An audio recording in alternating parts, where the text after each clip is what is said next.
مساء الخير واهلا بيكم في حلقه جديده من المشجع اف ام. اخيرا جوزيه مورينيو مدربا لريال مدريد. الحقيقه الخبر ده كتير من اصدقائي مشجعي ريال مدريد كانوا يتمنوه منذ لحظه رحيل تشابي الونسو. دايما كانوا شايفين انه الريال لا يصلح معه الا مدرب صاحب شخصيه قويه، بالذات في وجود بيلينغهام ووجود امبابي ووجود فيني ووجود بعض الاسماء الكبيره. مع اقتراب الموسم من النهاية وفشل الريال في دوري الأبطال، خسارة الدوري، خسارة الكاس، مع ظهور بقى المشكلات على السطح بشكل مباشر، هجوم الإعلامي كمان على اللاعبين، كل ده بقى بيحتم ان انت محتاج مدرب من نوعية جوزيه مورينيو.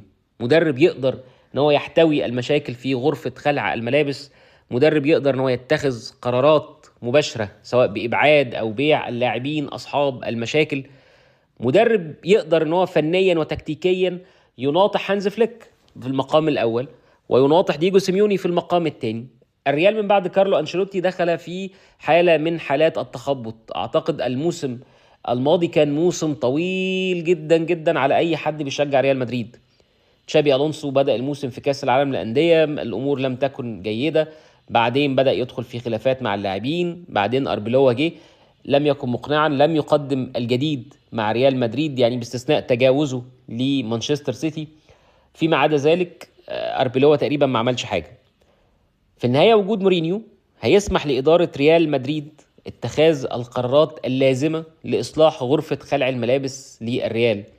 جوزيه مورينيو يقدر ان هو يبني الفريق تكتيكيا، يخليه فريق اكثر صلابة، يخليه فريق اعلى جودة، على الرغم انه ممكن الموسم الجاي ما يبقاش موسم بطولات بالنسبة لريال مدريد، ولكن انا متأكد مع جوزيه مورينيو الريال هيكون افضل حالا وافضل بكتير مما كان عليه مع اربيلوا او حتى في الفترة القصيرة بتاعت شابي الونسو.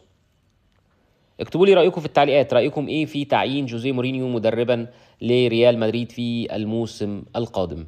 اشوفكم على خير، سلام.